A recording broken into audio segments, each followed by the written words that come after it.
kind of like a weird combination, because some people are always like, well, in the Christian circles, some people are like, well, why would you be involved with like black magic and stuff like that? Like, fantasy's not that, you know?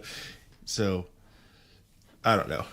Some people think it's a weird combo, but I call it mythical metal. So, but just wanted to get on and start doing live streams again.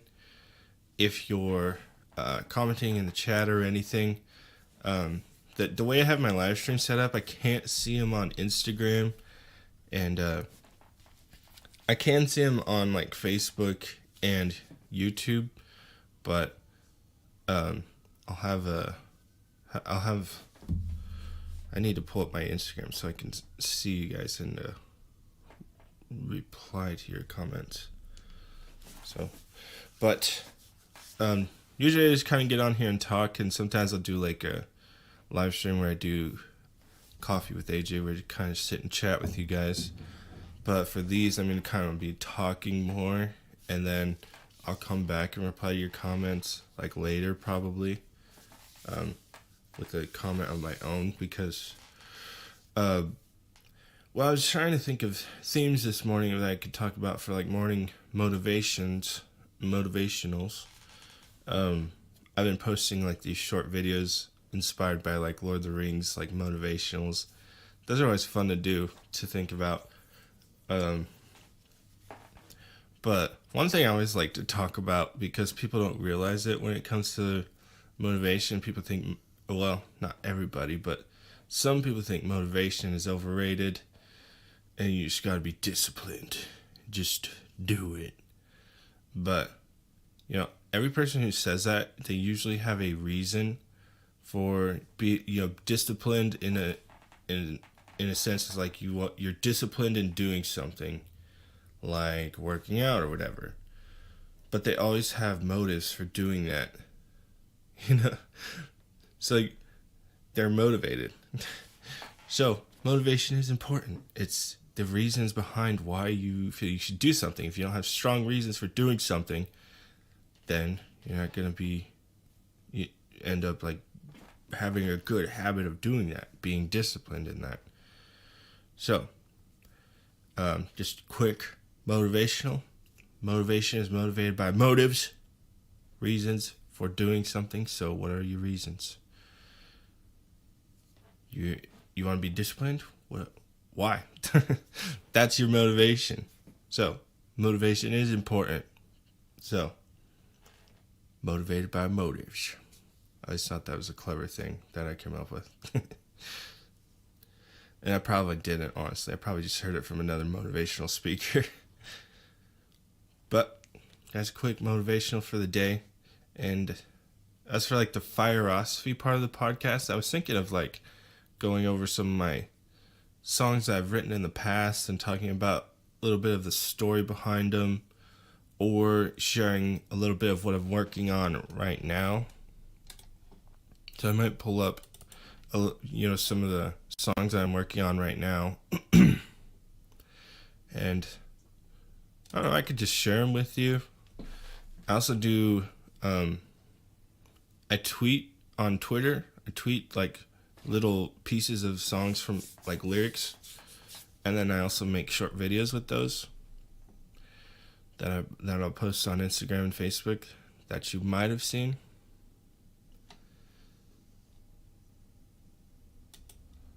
So I'm going to go to one that I'm actually working on for a fan club exclusive album. By the way, check out the Fire from Heaven fan club. If you want to join, there are several lower tiers, and if you join one of the higher tiers, like the Epic Metal Elf, then you'll get 2 free CDs plus exclusive album. You'll get a CD of your choice from one of my albums I've already made. And then you'll also get the new one I'm working on that will be exclusive for members. Anywhere else, like I'm going to sell it on my shop, but you're going to have to pay a premium price to get it. Alright. So, this song I have So the theme of this album, that's in the Patreon exclusive album, is kind of exploring like darker themes. You're probably like, what, metal does? Isn't that what metal does? Yeah, but even darker. Especially for me, who like does Christian metal. Like I incorporate fantasy storytelling in it, but there's a Christian ideas and theology, philosophy behind it. So, but some of this has been like darker themed, like one song is called The Confessions of a Darkling. One is the Yaris Song. The other one is Succubus Serenade. If you don't know that, Succubus is a female demon. In legends, they basically would use people in bad ways. But kind of exploring the theme of that and correlating it with like what's going on today with like pornography and stuff like that. So, yeah. I think I've done a live stream in the past. Probably there's somewhere deep in my data bank on my Instagram and Facebook. No, I haven't live streamed it to Facebook or Instagram, but Facebook. I've talked about it before. But I was exploring some darker themes there for a few songs. I have another one that I'm gonna do called The Lay of Lilith. And if you don't know who Lilith is, it's basically a legend in the Bible that she was Adam's first wife. I don't know if I necessarily believe that or not, but it's a great sort of prompt for storytelling, sort of. And authors that I really like reading, like C.S. Lewis and George MacDonald. I think C.S. Lewis got it from George MacDonald, sort of.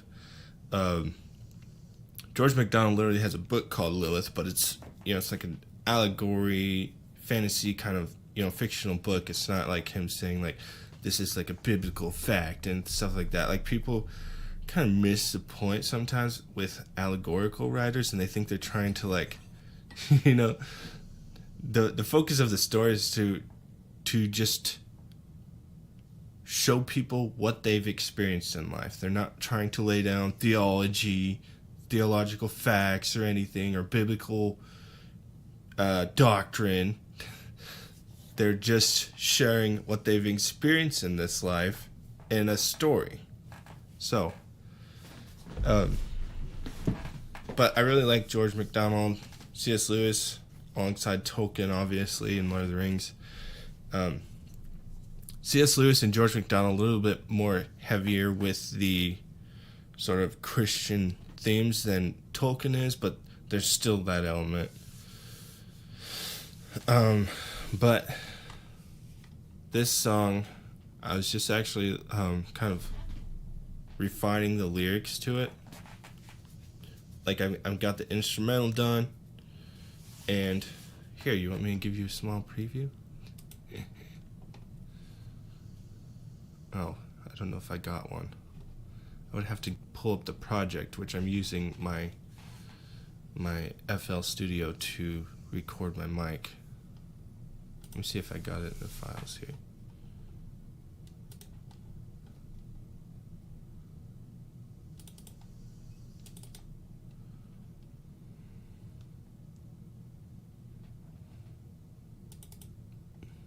Oh, I got a demo. Here, I'll play it.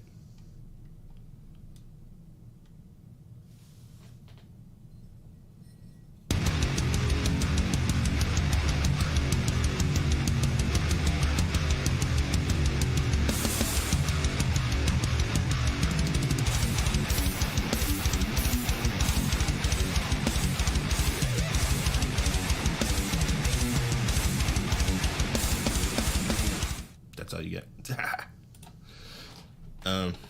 But yeah, this song's called War Torn. So I'll share a little bit of the lyrics and kind of like what the idea is behind it. So the first few lines: a war of becoming I am sent to fight. In a pit of worms and snakes, scared, cold, and hungry. The serpents bite injecting venom inside. With clever lies and deceit, they poison. So, kind of like, I'm actually playing around with the idea of a book, kind of, and this is sort of from it.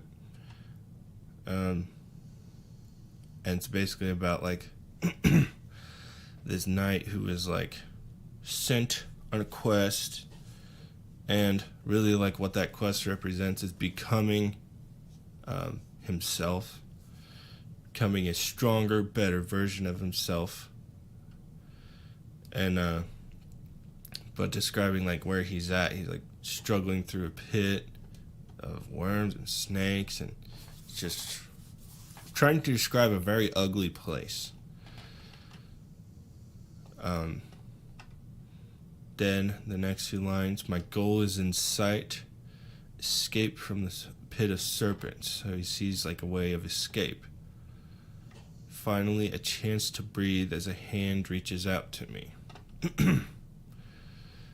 Climb out to find a feast and love unending, a loving father with arms wide open. So it's kind of like I'm trying to like paint a picture of what it's like struggling through life and struggling with sin, and more specifically like an addiction to something. And just paint a picture of like what it's like struggling through that, but that there's still some essence of like personal responsibility to try and get through it and get out of it, you know? He's like, the character in the story is seeking a way out. He's desperately seeking a way out, though. He's being bit and poisoned constantly. Like he's trying to get out.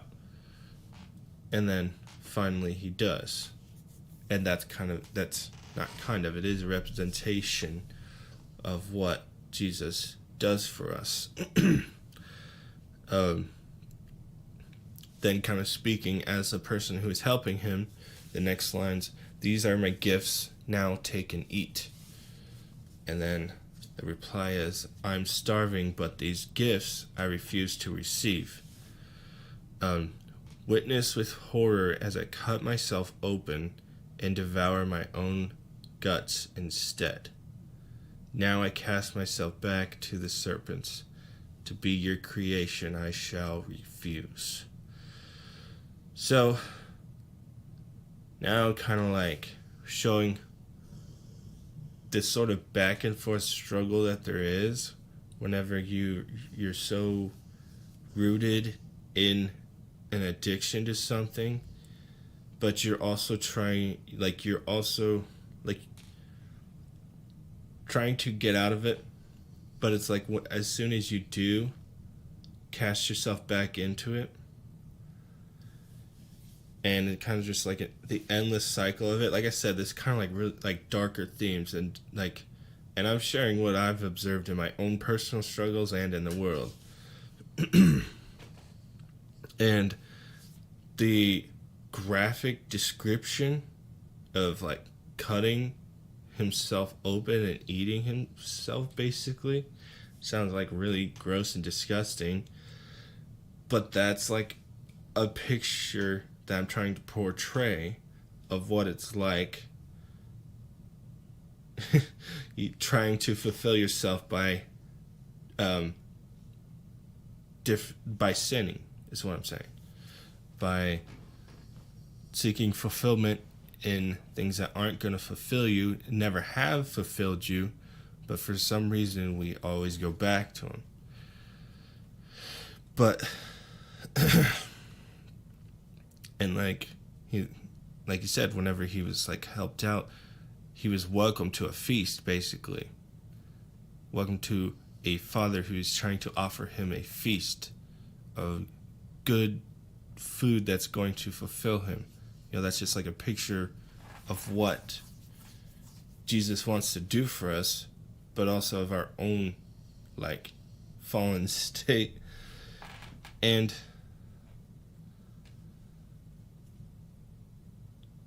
I don't know. This is what I've observed, okay? I'm not saying, like, this is biblical doctrine or anything like that either. Like, it's a constant struggle of becoming. And I'm just trying to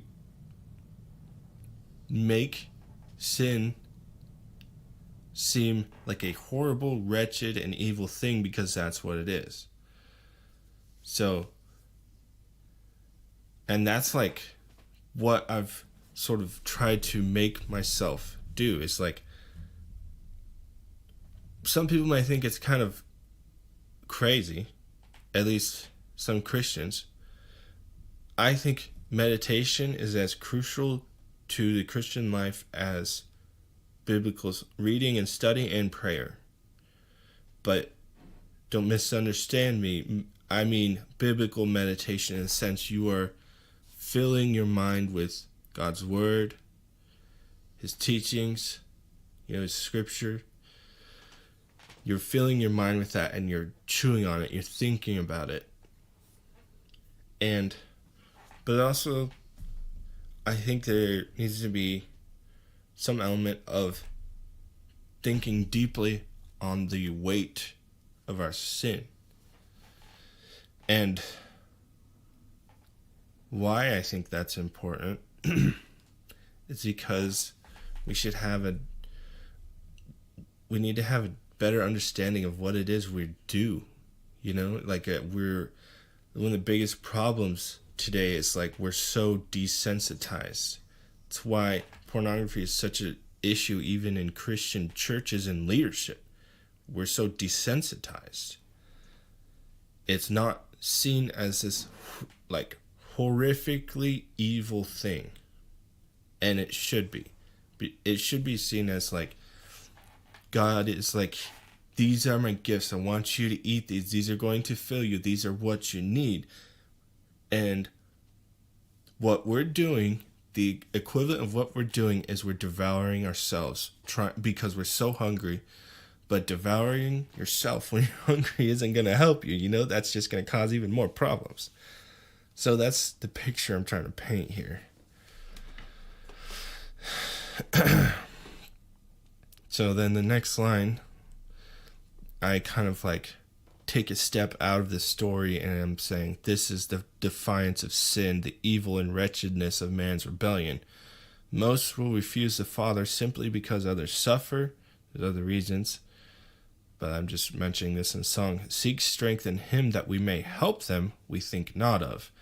Let us cast ourselves back into the fire instead, back into the pit of snakes. Next line, war-torn, refusing the very thing we're searching for. Back home to the slaughterhouse we go, knowing and shunning its evils, yet to the devil for food we continue. His food made from our own flesh or of our fellow man, we're devouring ourselves and each other. Don't realize that our sin is affecting the people around us too. So that's another thing I'm trying to portray here is we're devouring ourselves and each other. Like pigs we are, we deserve the hellfire. Yet upon the cross he hung, O God, forgive my wretched sin. So I'm trying to like really take you into a dark place and then bring you out of it and say that Christ he hung on the cross so we didn't have to live in this. There's still that struggle. We still live in this world and we still battle with an evil nature, but we've given a new nature. That's what Christ does for us. Forgives us and places in us a new heart. It takes time to change things, Sometimes we kind of expect that things are going to be instantly changed, but that's just not how things happen. It's going to take time and it's going to take effort on your part. I'm not saying effort on your part to save yourself, but it's going to take effort on your part to change the way you view your sin, to seek God. He's going to do the changing ultimately, but there has to be and understanding that you have personal responsibility to still do something. Not to save yourself. Don't misunderstand me with that. You still have that personal responsibility to take action, to do something with the gift you are given. Like the parable of the talents. I always go back to this because it's the best example I can think of in the Bible, but I never remember the actual reference. But it's in there. I know it. Everybody knows parable of the talents. You trust me? It's in there, okay? If you're a Christian, I'm sure you've heard it at least once. 3 servants were given gifts. One was given 5 talents. The other was one. No, wait. Maybe, I don't remember. They were all given a certain amount of money, basically. And 2 servants, they took something with the gift they were given and they turned it into more. They invested it, they grew it. Then one just buried it in a field out of fear, and he was rebuked by the master. He's like, "You wicked, lazy servant. You did nothing with what I gave you." In essence, he didn't ever really accept the gift he was given. He just buried it in the ground and forgot about it, basically, until he had to get it, until his master returned. So, I think that's a picture of salvation. It's, in a way, it's something that's available to all. Some refuse to receive it. So that's another thing I mentioned here somewhere. Where did I say it? War-torn, refusing the very thing we're searching for, which is fulfillment, ultimately. And I guess how we get that fulfillment is through an intimate relationship with God, our Father, with Christ. So, that's a little bit about what this song is about, and I hope you enjoyed this, whether you're a Christian or not. I know it's kind of heavy with some Christian ideas and stuff, but I'm a Christian metal artist, so you're going to get that. And be real about what I believe. I'm going to cover it up. So, but using fantasy stories and telling it in an epic way is just more fun, okay?